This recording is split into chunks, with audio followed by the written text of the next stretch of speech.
But first, right now at 5 on WHAS11 News, slow and steady. You are looking live at the construction site along East Chestnut, the rescue that's been underway since just before noon today. This is between Preston and Floyd, right in downtown.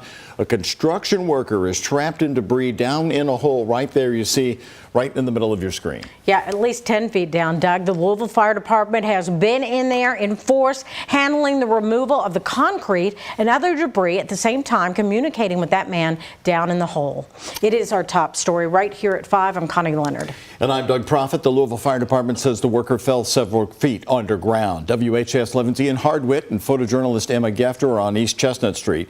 Photojournalist Aspen Hester is following the rescue from a nearby rooftop. And Ian, what can you tell us based on what we're seeing at the moment?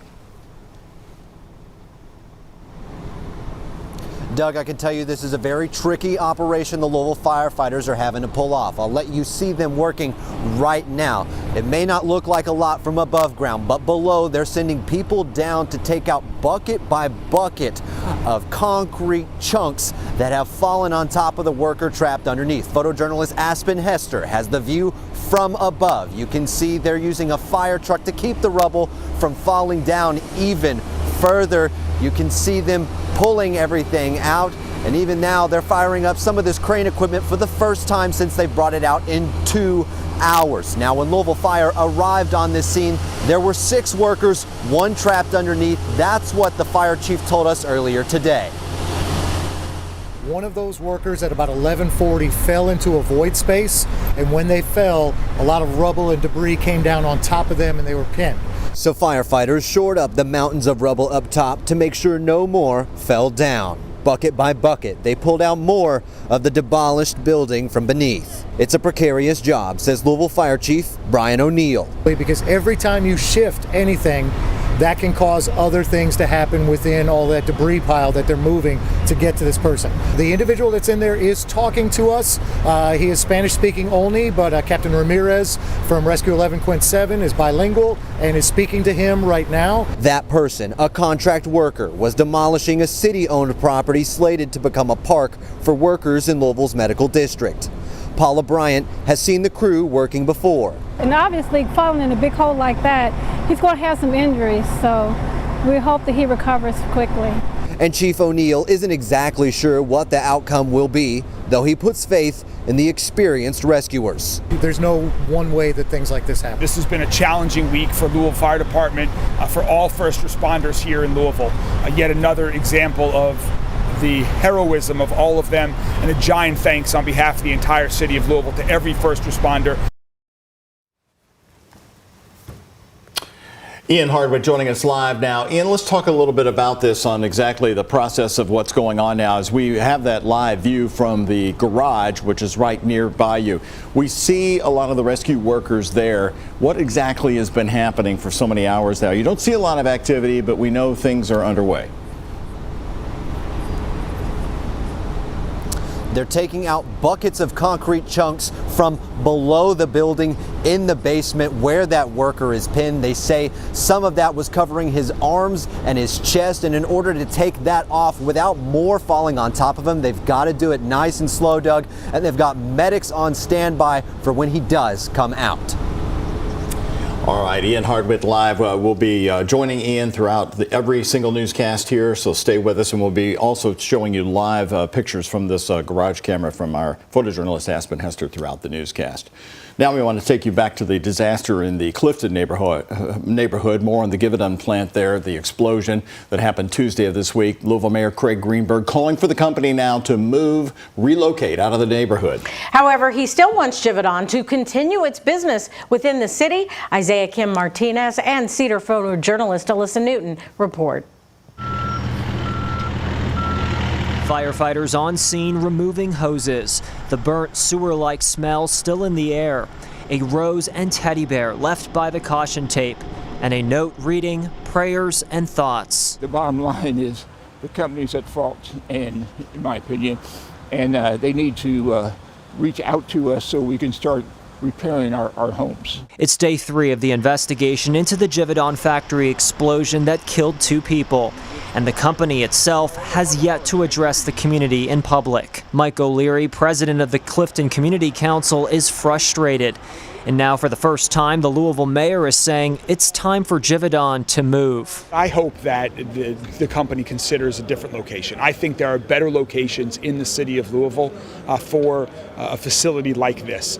There are other locations that are by rail lines that are easy to get to and from, that are not in such close proximity to so many houses. In a statement, a Givaudan spokesperson telling us in part, our next steps include reaching out to the community to address their concerns and to provide the residents who are directly impacted with resources for conducting the repairs needed on their homes or businesses. We look forward to speaking with neighbors about this at the community meeting on Monday, end quote. That would be nearly a week after the blast. At first we were scared and we were terribly worried about the employees and the like. Now we entered into the anger phase of where the heck are they? I wish they'd be here to talk to us and to listen to us. O'Leary telling us no one from the company has contacted him about attending that meeting, but says they're welcome. The mayor says the city will help inspect homes damaged. Members of the arson unit seen going from house to house, talking with homeowners. As for the investigation, I'm expecting it to be done hopefully this weekend. the looming questions: what was the cause and who's liable? Senator Rand Paul of Kentucky telling me his team is in contact with emergency officials. Like any accident, there needs to be an investigation. So, and if there's culpability, people need to pay for it. I mean, there needs to be punishment if there's culpability.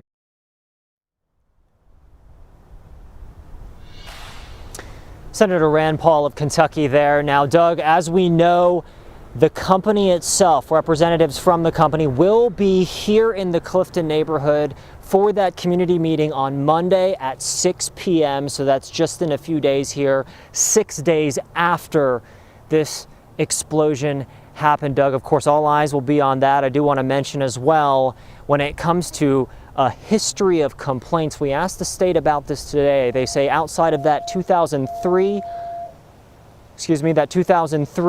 explosion, there have been no other complaints they have been made aware of. Doug, Connie.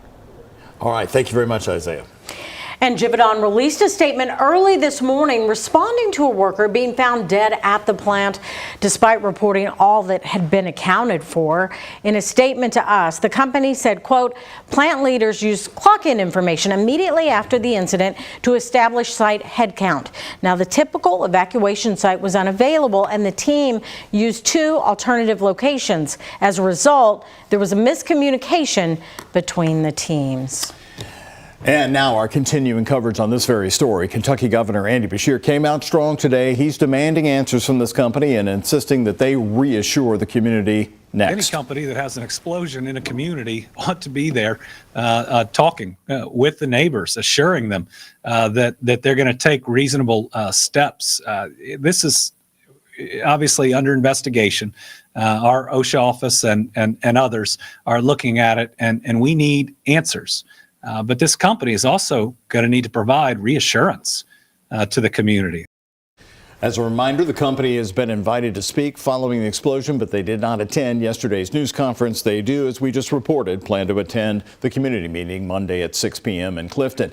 Coming up at the end of the 6 o'clock news tonight, my Profit Report commentary on this tragedy in Clifton and where this company needs to head next with their plant. That's tonight at 6.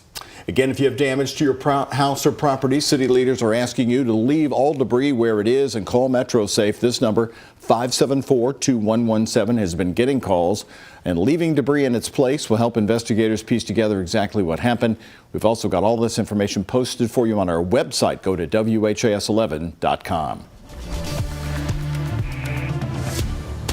Well, a great looking day out there after a night of quite a bit of rain. You're right, Connie. It looks like a day where it should be really cold in November. And I know it just got a little warmer. It's going to get a little warmer. And then Ben's got a winter surprise for us coming up pretty soon. Yeah, we've got a little variety in this forecast for sure. And most of the rain is gone. We have just a little drizzle in some spots. That breeze is kicking up at around 15 miles per hour and it's blowing the American flag toward the camera. So that means that airflow is coming in from the west, and that's pushing the the rain out of our area. And speaking of rain, we picked up a lot of it, about 3 inches of rainfall almost in Louisville last night, early this morning. Right now it is cool, 53 and 55 are current temperatures at the airports. Pretty similar numbers all throughout the WHAS11 viewing area. There you see the steady rain showers off to the east over eastern Kentucky, over the Appalachians.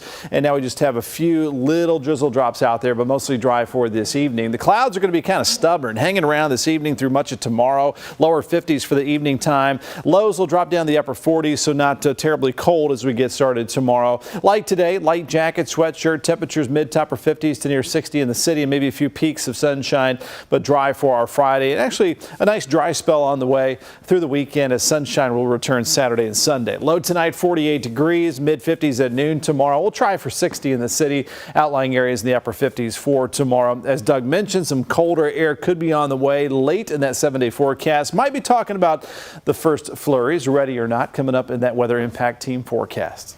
All right. Thank you so much, Ben. Well, cleanup is underway at a fruit factory following a fire there. Officials say it happened at Watterson Park off Jennings Lane. Investigators say it looks like a heating unit maybe caught fire, which spread. They said there wasn't a lot of fire damage to the building, but there was some smoke damage. And because this is a place that makes food, the cleanup process will have to be extensive. When you get the smoke that affects food products, that you have to, there's very high stringent safety concerns about making sure that they're obviously not contaminated. Fern Creek Fire says all the factory workers evacuated quickly and safely, and no one was injured in that fire.